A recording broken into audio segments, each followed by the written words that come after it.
Assalamualaikum warahmatullahi wabarakatuh.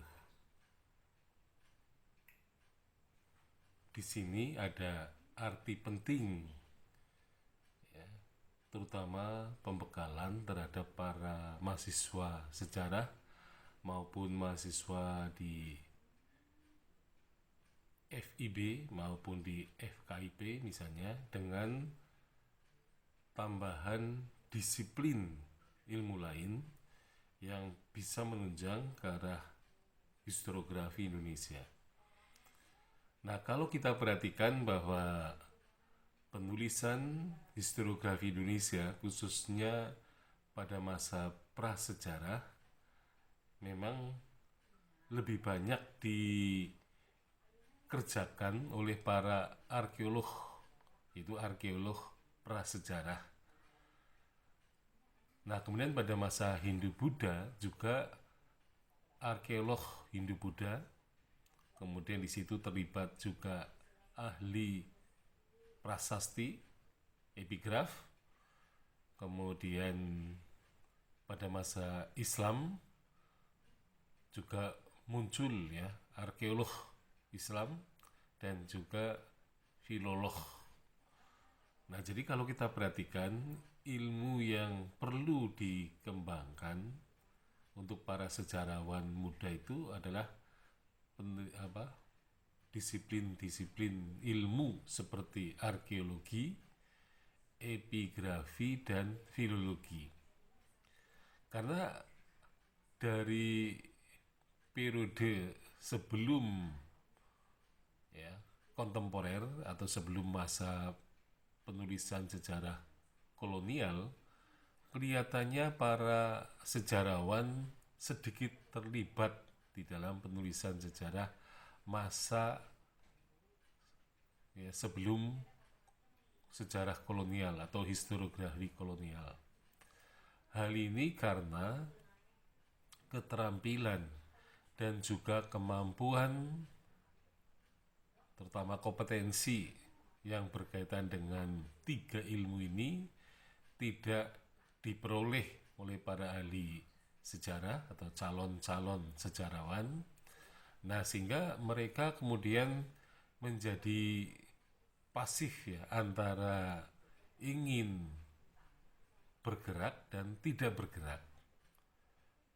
Jadi saya kira sangat penting pembekalan arkeologi, ilmu arkeologi, kemudian epigrafi dan filologi bagi calon sejarawan itu merupakan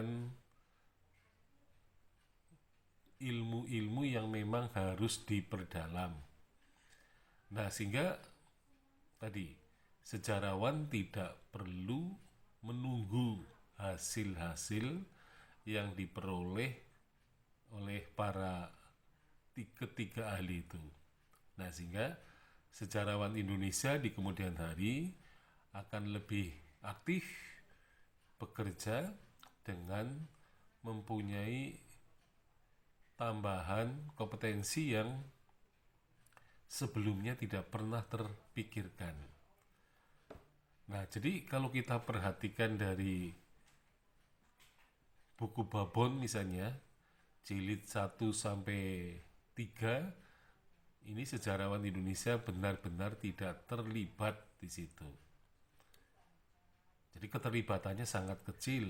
Sementara untuk jilid ke 5, 6, dan 4, 5, dan 6, nah ini mulai terlibat gitu. Nah, karena memang saya kira dipandang dari kompetensinya.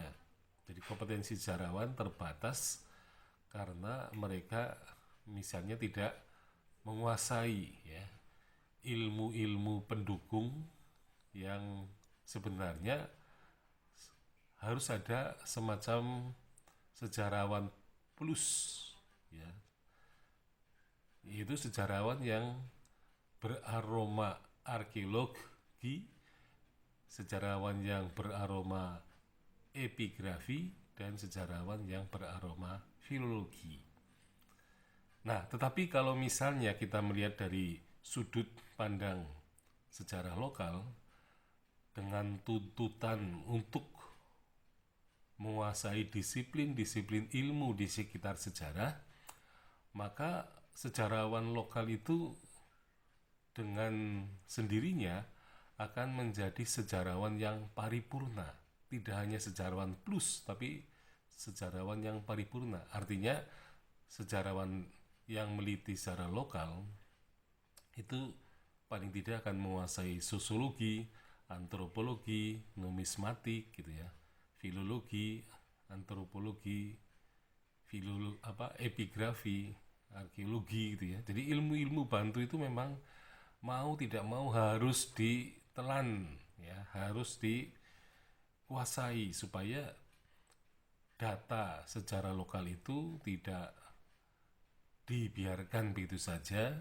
Nah, sehingga sejarawan lokal itu harus selalu bergerak atau katakanlah ya, melakukan penelitian atau riset terus-menerus, karena data yang tadi dari ilmu-ilmu bantu akan bisa dikerjakan oleh sejarawan. Jadi sejarawan harus mulai sekarang melepaskan ketergantungannya dari ilmuwan-ilmuwan lain yang menjadi pembantu kita, yaitu seperti tadi yang sebut arkeologi, epigrafi, dan filologi.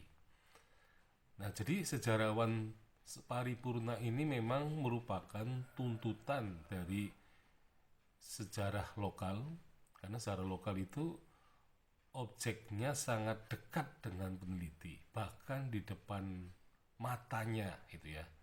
Nah, sehingga kalau misalnya sejarawan yang diproduksi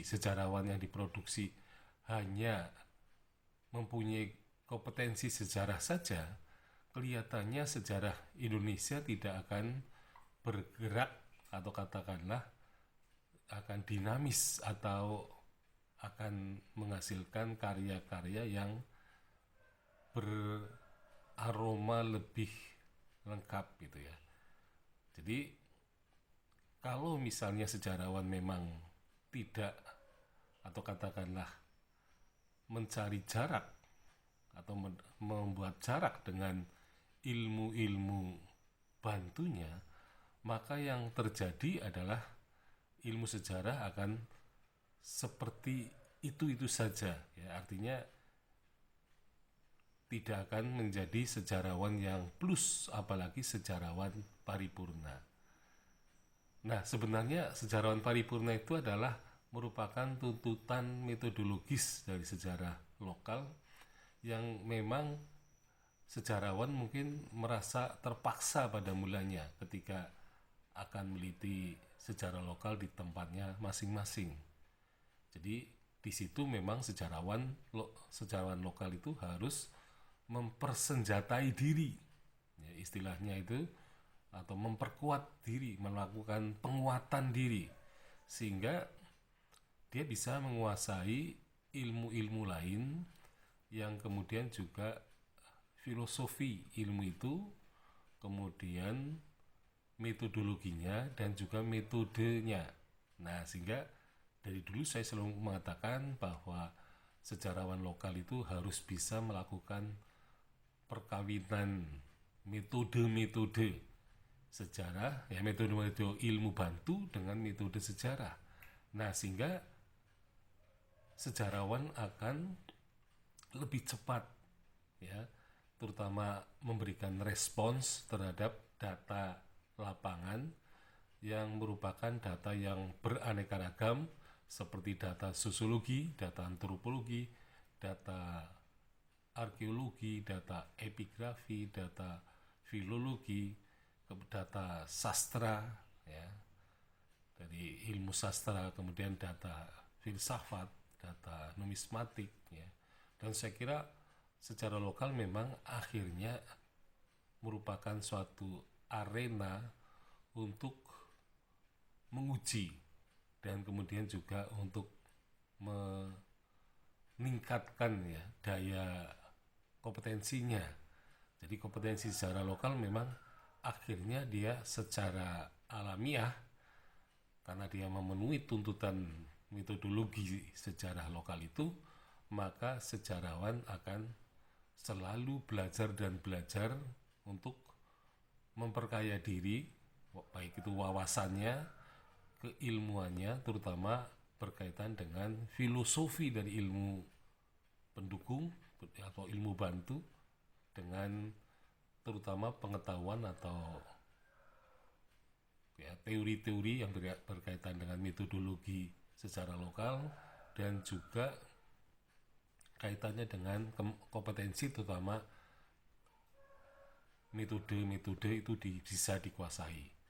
Nah, akhirnya penguasaan metode-metode ilmu lain memang perlu diupayakan agar sejarawan lokal dan akhirnya menjadi sejarawan Indonesia itu akan menjadi sejarawan yang paripurna, bukan hanya sejarawan plus saja ya. Jadi dengan demikian historiografi Indonesia itu akan berkembang lebih cepat dan hasilnya akan seperti bunga-bunga di taman yang beraneka ragam sehingga indah warnanya.